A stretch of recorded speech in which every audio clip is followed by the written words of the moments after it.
Wala mga kasali ng mga bata. Ang mga matitibay at makikinig na taga-Kalangay. Sa mga opisyal ng Kalangay na nagpasimuno ng ganitong mga palaro para mabuhay at makita ng mga bata ang mga palaro noon. Yan. Ay, ang gigising. Titingnan natin kung sino magaling umakyat sa mga batang ito. Oh, yan. Dapat nag-practice muna sa pag-akyat ng niyog.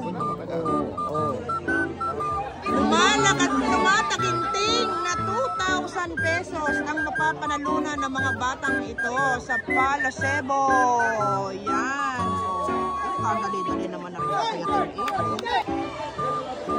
Tunay pakialis kung kayo, ito po'y maluwag na nasa inyo na po yan. Kung gusto nyo ihubad, hubot-hubad, may damit, naka-prep, ayan, open din.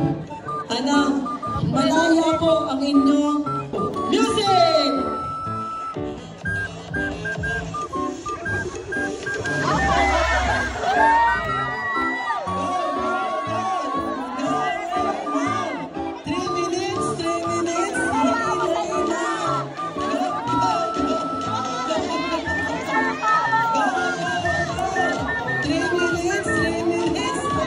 Humawag na kawayan, kaya inupapasok po kayo.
Julian Julian.